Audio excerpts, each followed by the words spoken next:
Fictional worlds can be vast, huge, enormous even.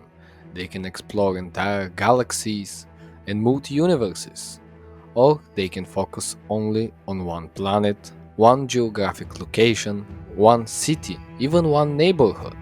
Depending on the type of story you're telling, there are different approaches on which will be the most important part to be explained and touched on, and which elements can be left either to the imagination of the viewer or to be slowly revealed only as a tool to serve the sole purpose of helping the viewer understand the world, the history, or anything else in the story timeline. So today we will dive deep into the two different perspectives from which you can choose to focus on for your story.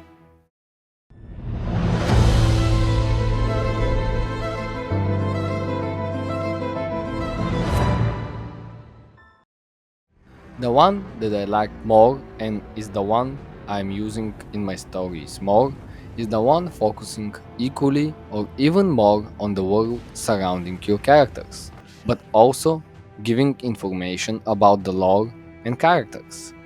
The best example for this probably is Star Wars, slowly revealing to the viewers about the Force and the powers in charge and the Empire and all the Jedi and what their powers are and so on and so on, while in the same time focusing on the character's backstory, the internal affairs and problems and agendas of each one, and also showing what type of societies are there, what they believe in, what they preach, who they follow, what are their manners and habits.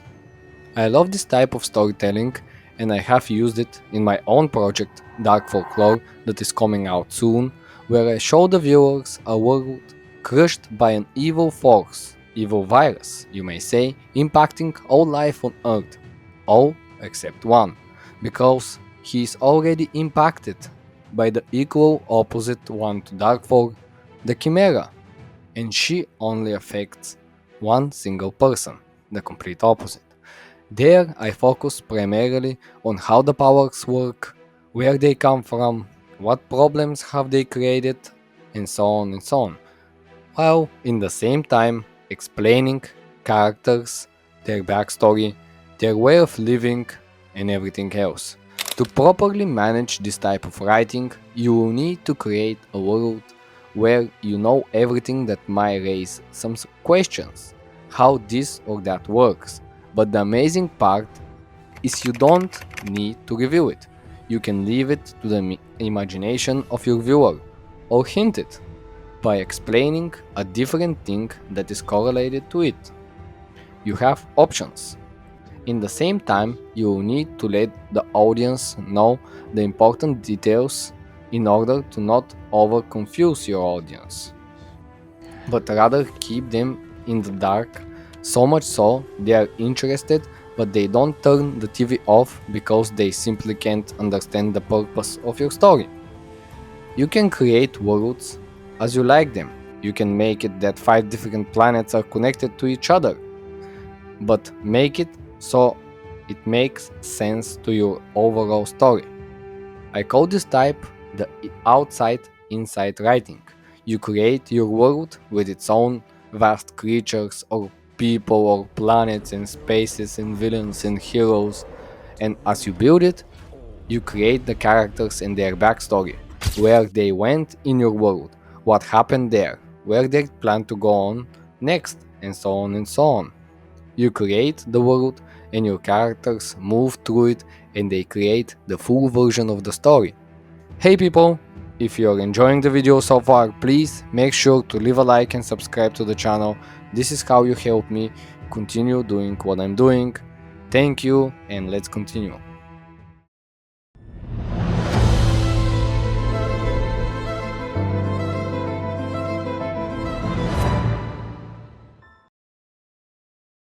As some of you may have figured it out already, the second one is the complete opposite, the inside-outside writing, as I call it.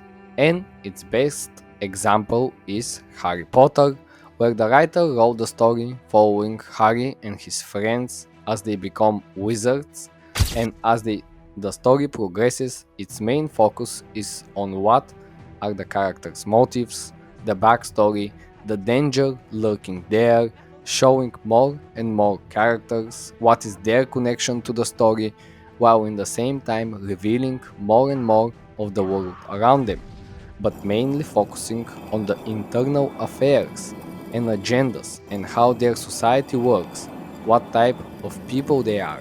But what makes it so good is that it doesn't reveal the world around them from the start.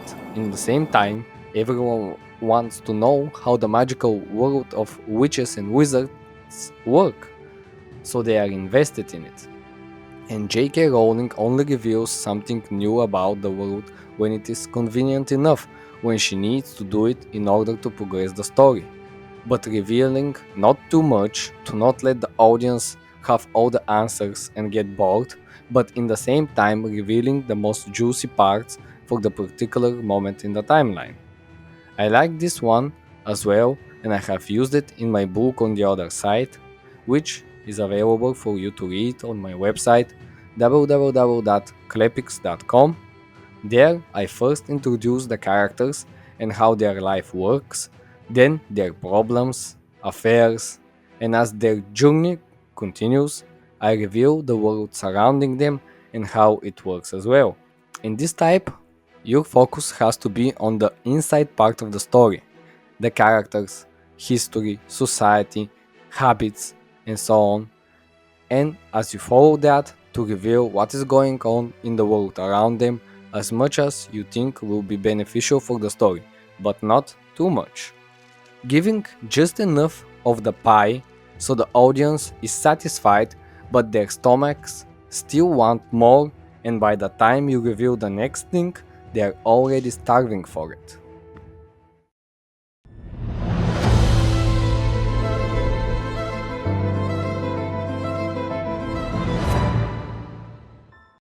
Make sure, whichever type you choose for your story, to build it properly, meaning if you choose to create the first type, as you go through the journey, you may want to include some things that may not be necessary at all, like adding a fish that lives at the top of a mountain and eats snow and can fly may be amazing and interesting for you, but it makes the audience lose their grip of the current most important things. These are things that should have been left for the audience to wonder if they are real. Like J.K. Rowling telling us on a post that wizards peed wherever they wanted in the past and didn't use toilets and just hit the traces with magic. Make sure to not drift the story to a single location explaining something clearly not necessary for the story, while instead you should have been diving through the depths of the vast worlds and the main problems it is facing. You can add them as a legend or something a character heard about, but don't set apart an entire section just for that. On the other hand, if you choose the second approach, make sure to not dive into depths of the world you're building, if not necessary for the sake of the story. Like if your story is about a tribe that survived the nuclear war and they are the only people left on Earth, don't drift away and start explaining what types of creatures the radiation created or how it affects the planet. At least don't do it in the middle of the story, where you should have explained their inner conflicts, what each character is planning, what problems are they facing now, and as you go through the journey with them in particular places, you can include those separate things as tools to help the story move forward, but don't leave sections just so you can explain such unimportant things. They may be cool, but if they aren't serving the plot, the story, then they aren't important at the time. Thank you for watching till the end. If you have any questions, make sure to write a comment down below, like, subscribe, and I will see you next time. Hope you enjoyed.